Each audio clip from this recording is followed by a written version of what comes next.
This is the MochaFootball.com. The MochaFootball.com. This is the MochaFootball.com weekly podcast.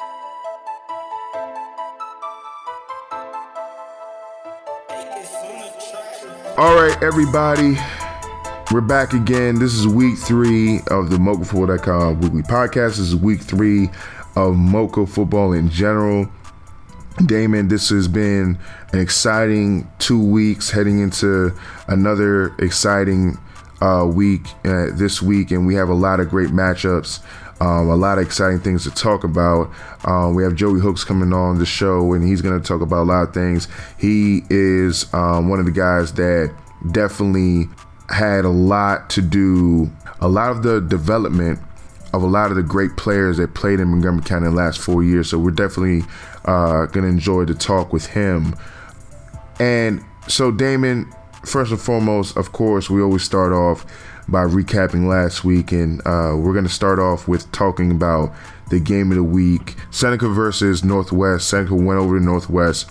Seneca was favored in the game, but Northwest found a way to pull out the victory, 35-23.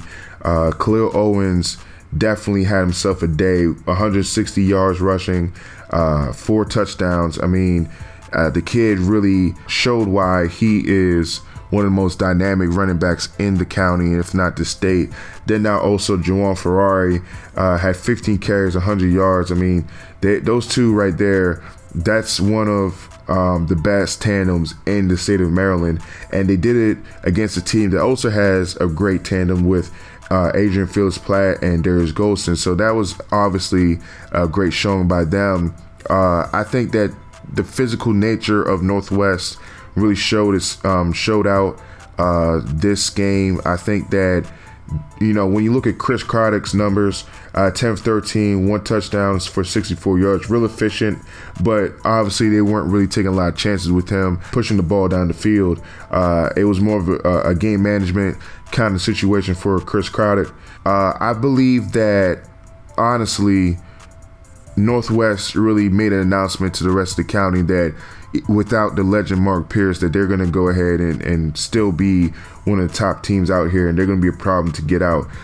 With that dynamic duo in the backfield, I mean, it's really going to be tough to stop them when they get things rolling, Damon. And when you have a guy like Cole Tripko up there and amongst a number of other great offensive linemen, I'm pretty sure Coach Noob is going to keep the ball on the ground most nights, and I think he's going to find good results. What did you think about this game, Damon, overall, and were you surprised at the result? Absolutely. If you go back and listen to the tape from last week, I definitely predicted a Seneca Valley win. Once again, I was wrong. And in addition, I did not expect the overall score between the two teams to be that high. I thought it would be a similar game to last year, a defensive struggle, maybe coming down to a turnover or a penalty to change the tide of the game. But this game was the complete opposite of that. It was back and forth pretty much the entire game. Right. It was tied up after one quarter. Northwest was up by 4 or 5 at halftime, and then they traded touchdowns in the third, and then finally Northwest pulled away with a 14-point fourth quarter for a 35-23 win. And as you mentioned, it looks like the Jags have found their identity for the 2016 season. After 3 years of the high-powered passing attack that Northwest had, we kind of got used to that, and a lot of us were expecting that and trying to see how Chris Craddock was going to replace Mark Pierce, but I think some of us forgot about the outstanding backfield that they have, and that looks to be the theme going forward for Northwest. Right. As you mentioned, Owens and Fari had a combined over 250 yards. Of course, Owens with the 4 TDs. For Seneca, they lost the game. They had I think they can leave. That they can walk away with their heads held somewhat high. Absolutely. With the performance that they put together. I mean, Adrian Platt had over 150 yards, 2 touchdowns. Darius Golston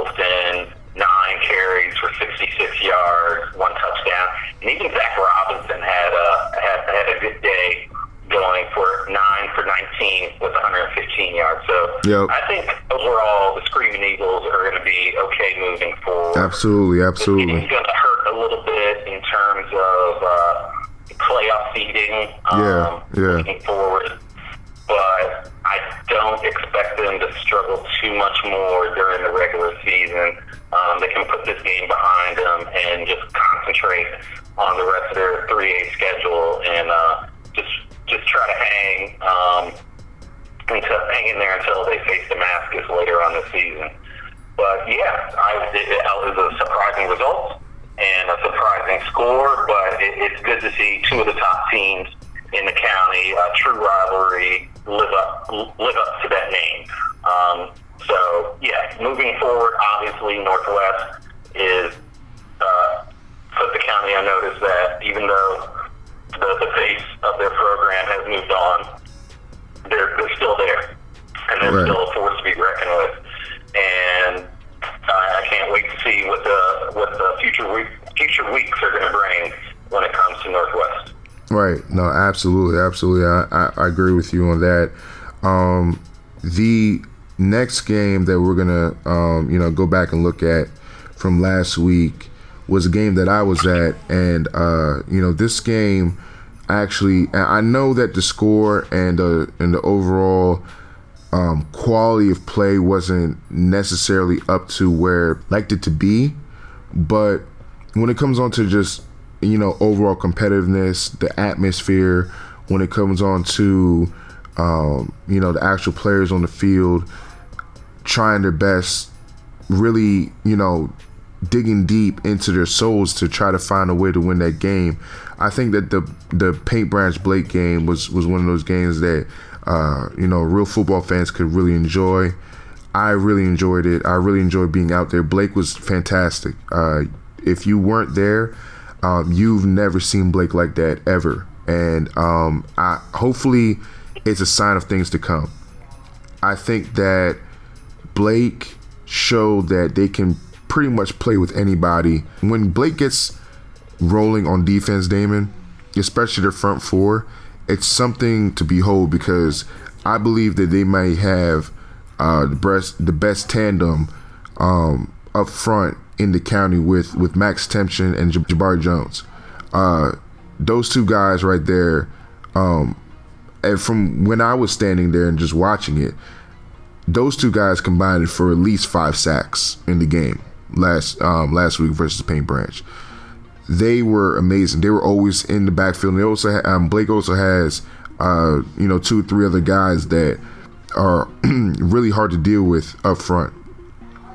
I think that Blake also has a kid in Ty Mason that if he was on another team, a QO or Seneca Valley or something like that, I think that a lot more people will be talking about him as the best player in the county. He had 4 interceptions last game, broke the single game record for Blake. He's a tremendous athlete, one of the best, safeties, DBs in the county. One of the better wide receivers as well. When you get the ball in his kid's hands, he's something special to watch. Blake, unfortunately, they could move the ball versus Paint Branch, but they were never able to really punch it in. And their quarterback play last game also was kind of shaky. They were rotating quarterbacks at one point during the game, trying to find a spark, trying to find somebody that was kind of consistent. He never really did. But with all that being said, I think that the overarching story about that game is how J.D. Guerrero put his team on his back, really carried a young team to a victory that they absolutely, positively needed. Paint Branch needed to win that game as much as they needed to breathe, because if they would have lost that game, they would have looked at having to face Blair, having to face QO, and having to face Sherwood still left on their schedule, and also a Gaithersburg team that is also shown to be pretty good as well this week. So J.D. Guerrero stepped up, covering the best player, Ty Mason, making great plays on offense, playing quarterback, playing wide receiver. Damon, anytime there was a third down and long, look at number 3, and you will see where the ball was going, and you will see the guy making the play, because J.D. Guerrero was just that special during this game. And when it came down to it, he made the game-winning plays to put Paint Branch over the top. So we talked about J.D. Guerrero before the season. Obviously, he got off to a rocky start, and I honestly think that he took that personally. It's his team. It's really his year. And I think that he took the fact that they lost to Whitman the opening night at their house very personally. And I think that he made sure that wasn't going to happen again. And I give him all the credit in the world, man. And if he can continue doing that, he's definitely going to be a Player of the Year candidate. Damon, do you have any comments on this game at all? What did you think about it overall when you were evaluating it and looking at everything that went on? Once again, my prediction was wrong from last week. I had Blake winning this game, especially after the performance that Paint Branch had against Whitman in week 1. And once again, I had the overall score totally wrong. This was, if anything, I thought this would be an offensive battle, and it turned out to be quite the opposite. It was a defensive struggle for the majority of the game. It was a scoreless game at halftime, and then Paint Branch was able to put together 2 scores overall in the second half. The stat that jumps out the most for me is 6 interceptions for Blake. That is ridiculous, and it's even more crazy that they had 6 interceptions and still lost the game. Yeah, it's crazy. And it looks like Paint Branch, the experiment with Guerrero QB might be over. Mm-hmm. They put in Kyle Ferreira in at quarterback, and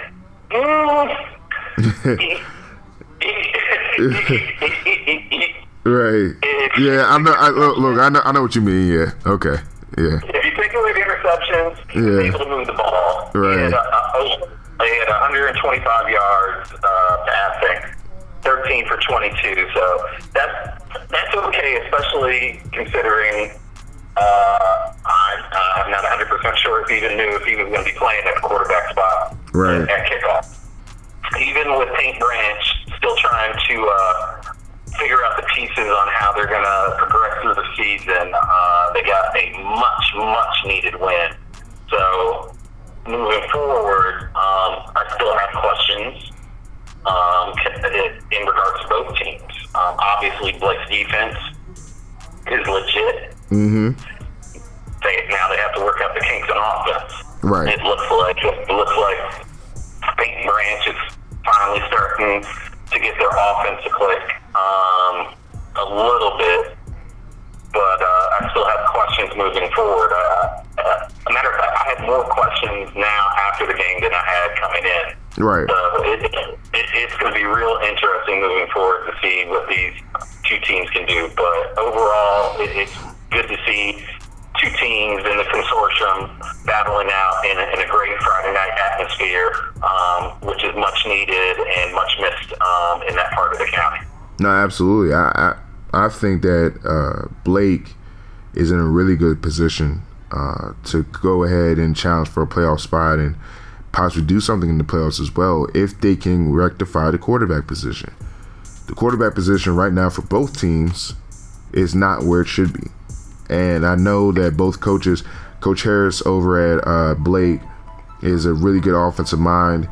He knows how to coach offense. I know that he's going to try to find ways to make sure the quarterback position is more productive going forward. And also Coach Nee, along with, the great coaching staff over there at Paint Branch, they're going to make sure that they rectify that situation as well. So I'm not too worried about them putting up points this season. It's just something that they're going to have to do ASAP if they want to get to where they want to get to.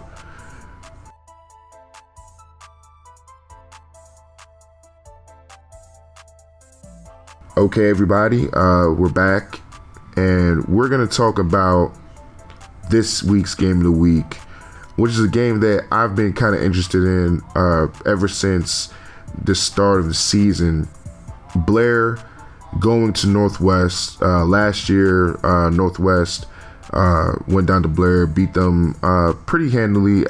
Blair had a moment there where they were kind of coming back, but Northwest, for the most part, wire to wire, was pretty much handling that game. Obviously, Northwest is coming off of the most impressive win of the season in the early season in week 2. So when you look at this matchup, Damon, and honestly, I'm really interested to see this, because for the first time in over 2.5 years,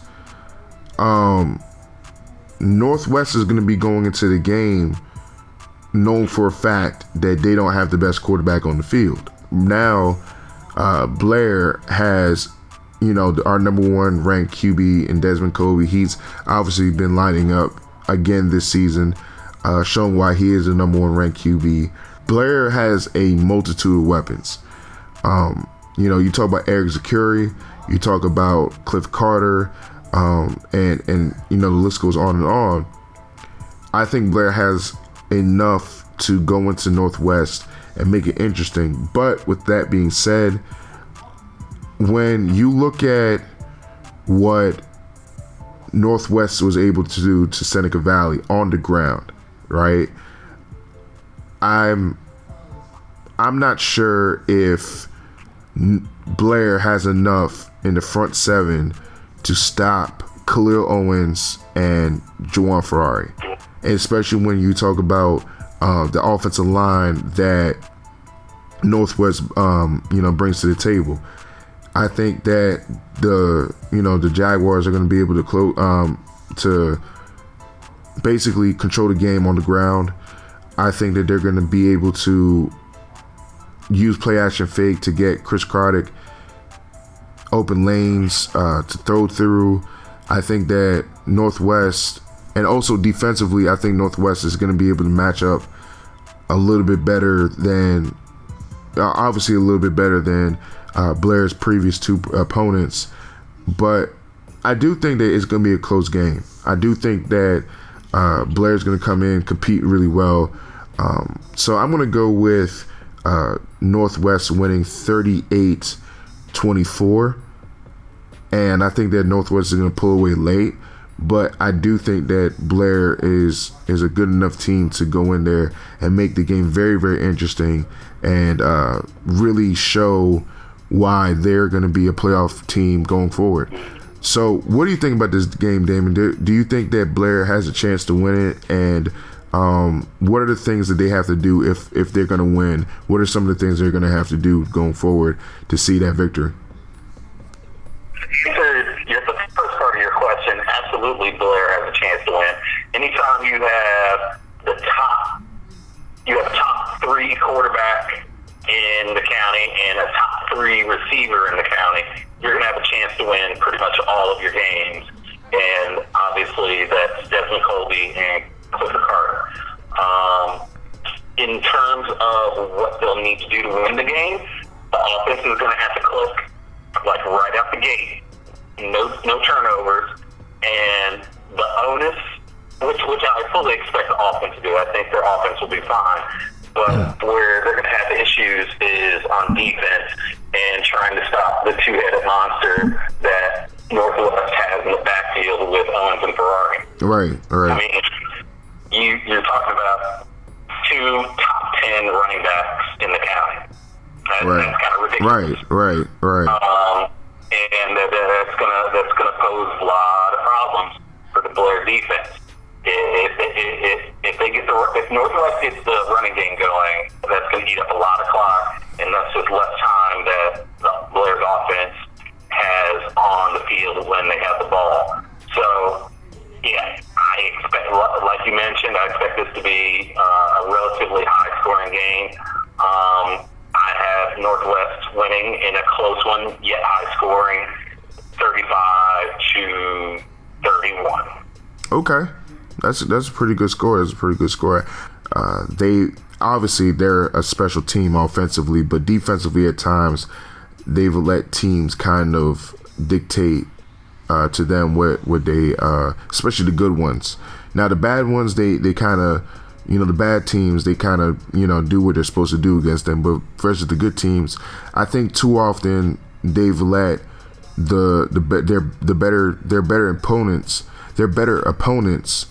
come out and really dictate the pace early on. And I think that if they want to really, pull off this upset, I think that they have to, and it's imperative for them to go out and dictate the pace, not just on offense, but on defense as well. I think that I don't know what kind of scheme they're going to run, or I'm not going to even pretend that I know what they should run, but I definitely think that they need to be attacking and not sitting back and waiting for things to happen.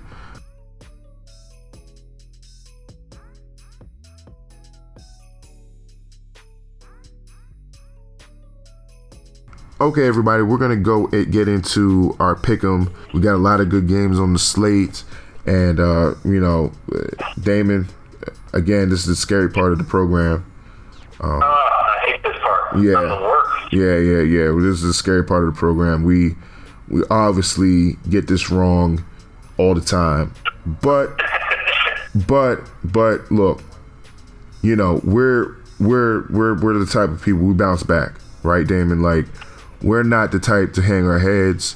We're not going to let the trash talk on Twitter get to us. We're just going to keep it moving because that's how we were raised. Like, not a lot of people built like us. You know what I'm saying? So we're good. We're going to brush it off. We see the tweets and, keep on tweeting at us. If we get something wrong, let us know. Yeah, we love it. We love it, man. But, we're going to... You're going to take a deep breath? and we're going to start this thing off. And we're going to start this thing off with a really interesting matchup with Clarksburg, who had a tough outing versus Sherwood. Going to BCC. Actually, the game's going to be at Walter Johnson. This game is kind of interesting because you got two teams that are still have some playoff aspirations. BCC taking two tough losses. Clarksburg actually beating Churchill the first game of the season, taking that loss to Sherwood last week. Who do you got in this game, Damon, and what do you think are going to be the key things to happen? All right, we got a rare Thursday night matchup. I'm definitely going with the Coyotes of Clarksburg in this matchup. While I do, and honestly do, really like BCC's offense, I don't think they have enough on defense to slow down the running game of Clarksburg. So I have the Coyotes coming out 28-14. Yeah, I got actually this game being a really low scoring game. I got Clarksburg winning 14-10. I have now. We're going to go to a game that's kind of juicy. Einstein going to Whitman, right? Einstein, the last 2 weeks has put up some really good numbers. Christian Greaves is showing why he's one of the best kept secrets in Maryland, period. He's a kid that has D1 talent all day. Just picked up a congratulations on the offer from Towson, Christian. That's more than well deserved. I mean, I think that he's one of the more spectacular players that we have in this county. They're going to Whitman. Whitman, obviously, they've come up with the biggest surprise win of the season so far, beating Paint Branch at home. And also, if you look at their loss to Landon last week, I personally thought versus a private school that Whitman showed pretty well. Only 21-3, I believe, was the score. Because Einstein's definitely a team that we need to pay a lot more attention to. They have picked up their play from last year. Obviously, having all their guns healthy is definitely something that can bode well for them. So, how do you see this game, Damon, playing out, and what are some of the keys that you're looking at?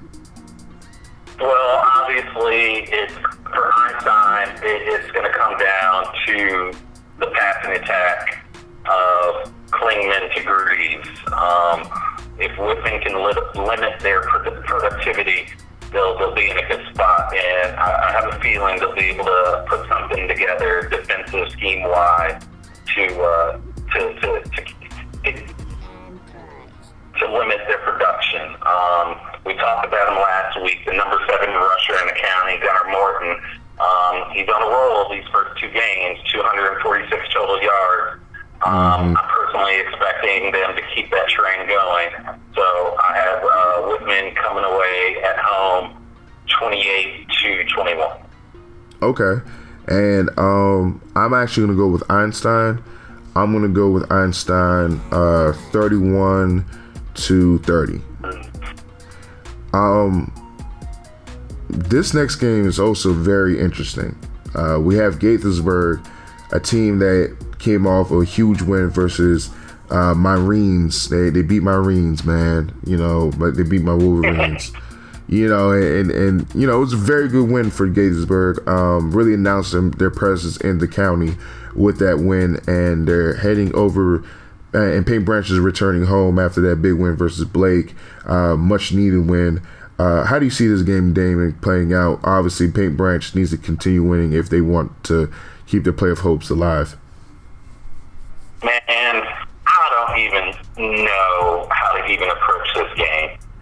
Both teams, the first 2 weeks, I mean, both have looked good in stretches, both have looked bad during stretches. Right. This is, I think, hopefully we'll come away with a better picture about where these 2 teams are headed late Friday night after this game is over. But literally, just based off of last week's performance, I'm going with Paint Branch is in a better situation moving forward than Gaithersburg is. Not to say Gaithersburg isn't in a good situation. I just think Paint Branch is in a better situation, especially with J.D. Guerrero either lining up a quarterback or lining up that wide receiver. One way or another, I think he's going to find a way to get it done. I got Paint Branch winning 21-14. Yeah, I also got Paint Branch winning, and I think that Paint Branch is going to get back to that physical nature, that real Coach Neesmith style of football, which is, you know, playing defense and being physical to the point of attack. So I got Paint Branch winning 13-7. We're going to get to Northwood going to Springbrook. Springbrook has been, I mean, very disappointing early on. I thought that this team was gonna get out of the gate kind of swinging. Obviously, they haven't 2 blowout losses, but I'm not gonna give up on them yet. Not for this week. I'm gonna go with Springbrook. I think that their offense is gonna get back on track, Damon. I'm gonna go with Springbrook 28-14.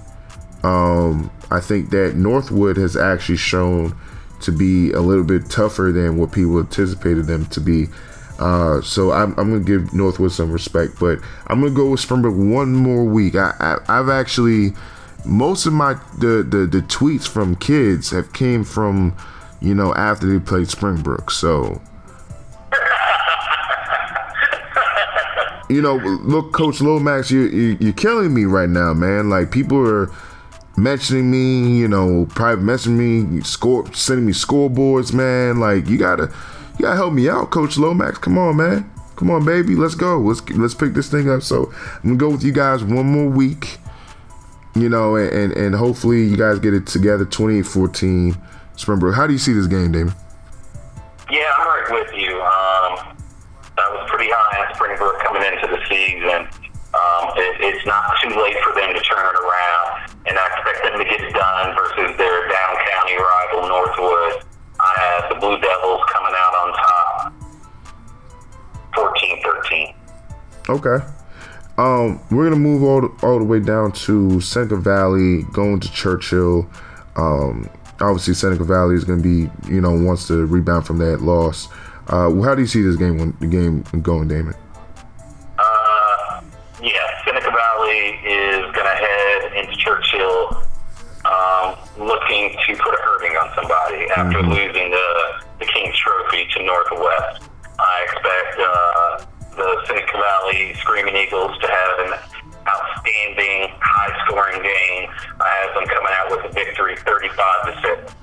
Yeah, I have Seneca Valley actually winning 38-3 over Churchill. Now we're gonna get to Sherwood versus McGruder. I mean, look, man, we all know what it is. Like, I'm a Sherwood guy. When I was in school, McGruder was a rival. This year they got off to an 0-2 start. Really surprising loss to Northwood. The loss to Wheaton wasn't that shocking. Wheaton's a good team. But I'm going to go with Sherwood.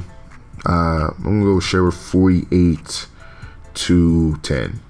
Yeah, you pretty much said it all right there. I mean, McGruder, I definitely had some high expectations for them coming into the season, especially after their playoff run last year. It's not too late for them to turn around. It's only 2 weeks into the season, but they're running into a buzzsaw this week with Sherwood coming to town. I got Sherwood coming away with a relatively easy win, 38-9. Yeah, and just real quick on Sherwood, I think that if Michael Maboni can play like how he played last week consistently throughout the season, I honestly believe that Sherwood will be one of the more dynamic teams going forward on offensively in the county. So watch out for that dynamic. We're going to head over to another very interesting game, and this whole week has a bunch of interesting games that we're going to keep an eye on. But this game is very interesting. We got Watkins Mill. Obviously, they had a tough loss versus Gaithersburg, and they're going to be going to Damascus. Damon, how do you see this game playing out? Yeah, this is a big 3A matchup. Pretty much the first really headline 3A matchup we have in the county this year. Watkins Mill, at least by our predictions, were upset by Gaithersburg last week. Several turnovers did them in.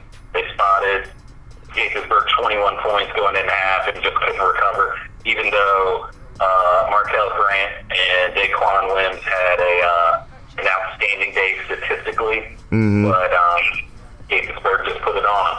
So they just need to shake it off because they're heading up to Damascus, and Damascus is no joke. Damascus is still riding high from their state championship run, and they fully expect and believe that they're going to make it again, most likely undefeated, and Watkins Mill is standing in their way. So, with all that being said, I have Damascus coming away with the victory, 30-14. Okay. I actually think that it's going to be a little bit closer. Maybe it's wishful thinking for my Reens. Look, man, I love Watkins, man. I love what they're trying to do. So, I'm gonna go with Damascus. I'm gonna go with Damascus 33, Watkins Mill 24. Okay. I'm expecting it to be a decent game. I think Watkins Mill is gonna show out a little bit. I think that they're gonna put up some points and make the game a little bit interesting. But obviously, I got Damascus winning 33-24. Of course, Mr. Nomad himself. This is the week that Mr. Nomad himself has been waiting for, because this is the week that Quince Orchard gets back to the big dogs. Now, with that being said, Quince Orchard is full of big dogs, but getting back to Division I, bona fide Division I football players is always something that Damon will be pretty giddy about. And, I don't know if you've heard it in his voice, but obviously he's very happy. Very, very happy. I can tell. So the Wheaton Patriots, who have been on a roll, 2-0, are going to be heading over to the Cougar Dome. And Damon, the floor is yours. Just go ahead, do your thing, man. As he mentioned, Killer Bees are back.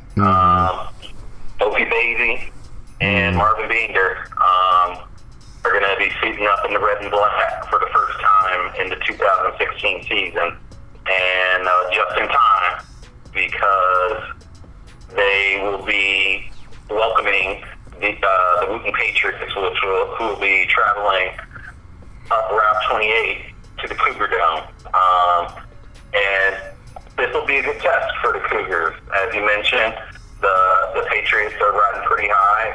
They're 2-0. Grant Saylor, who we mentioned last week, number 2 in the county with 529 passing yards. The offense is clicking real well, but just bad timing for the Patriots. I got a feeling this is going to be one of those games. There's not much more for me to say. I'm gonna let the Cougars do the talking on Friday night, but per my contract, I have to predict a score, so I'm going with contract and torture shocker, 45-14. Okay. And I have Quince Orchard. I'm gonna not go 45. I'm gonna go with like 38, and I say Wheaton puts up 17. Okay. That's not too disrespectful, right? Yeah. We got Kennedy, Walter Johnson, both teams struggling right now. Damon, who are you picking in this one? Somebody is getting their first win in 2016. Yes, sir. I mean, I say this every year. No team should ever go. All the hard work that the players and the coaches and community put in, like, everybody deserves to feel the exhilaration of a victory. So yes. One of these two teams is going to come away. So I'm going with what I think is an upset and going with the Kennedy Cavaliers. Okay. Score will be 12-8. Okay. All right. I'm gonna go with Walter Johnson here. There were some rumors about Walter Johnson getting this influx of talent. Okay, so it hasn't shown up yet. That's okay. This is a perfect time to do it. I say Walter Johnson will win this game 17-14. There we go. We're going to go to Poolsville versus Winters Mills. Okay? So, Damon, Winters Mill. You picking Winters Mill? Yeah. Winters Mill, Carey County team, undefeated, doesn't matter. Poolsville is going to travel up there, get the victory, 28-14. I got Poolsville winning, man. First victory of the season for the Falcons. I know you guys can pull it out. We're going to be pulling for you guys. I know it's going to be a long trip up there, but the bus ride back is going to be glorious after you get the first win of the season. Yeah.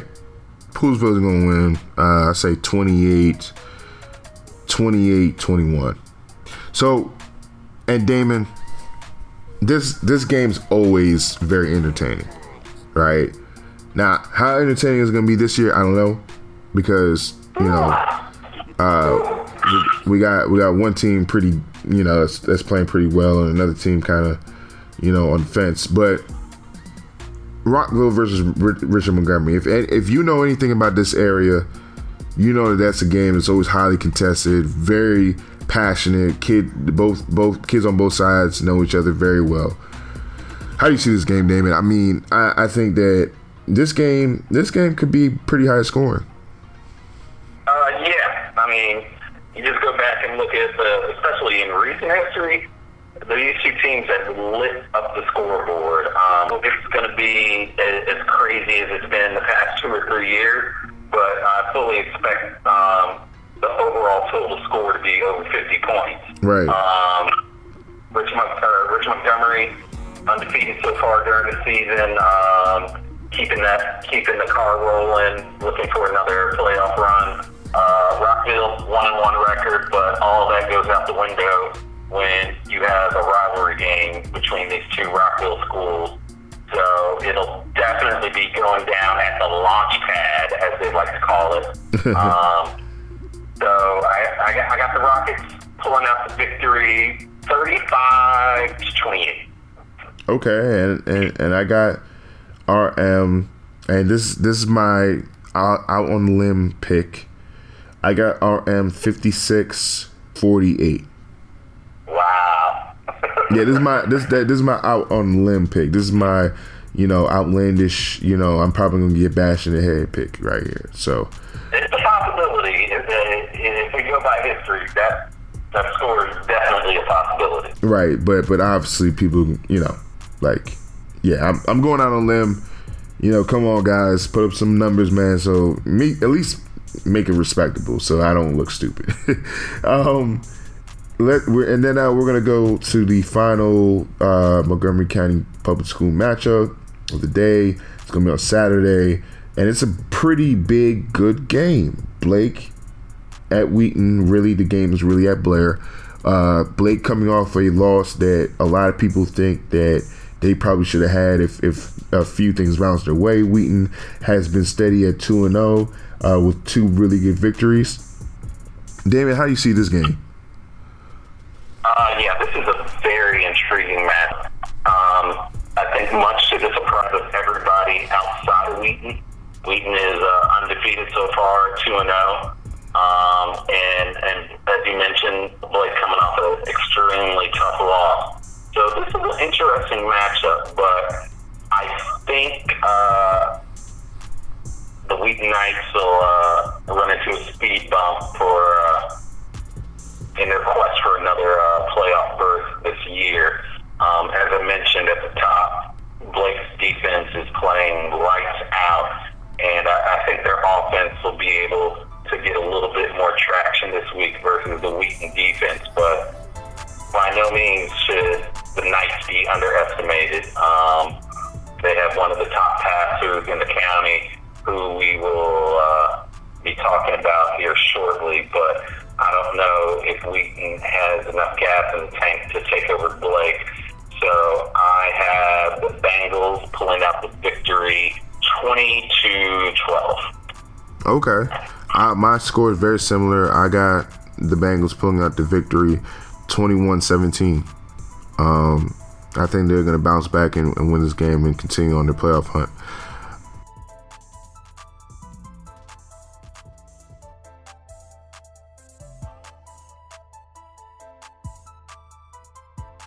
I just come to let y'all know, put some respect on my name. Put some respect. Put some respect. Put some respect. Put some respect when you mention my name. All right, everybody. We're back.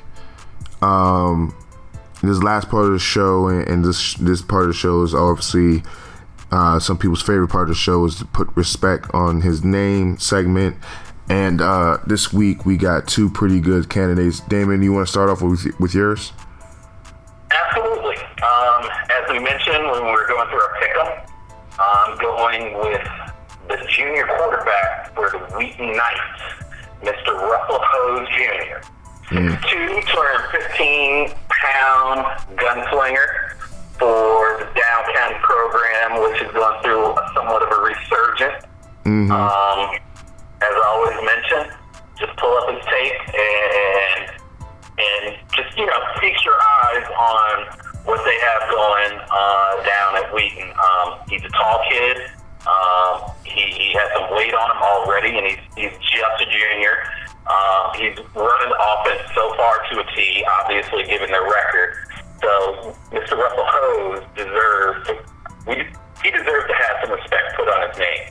Mm-hmm. He's passed for 195 yards through 2 games, which right now puts him right outside the top 10 in the number 11 spot for top passers in the county, public or private. Right. So if you have a chance to make it out to the game at Blair versus Blake on Saturday at 2 o'clock, you will not be disappointed watching this young man play.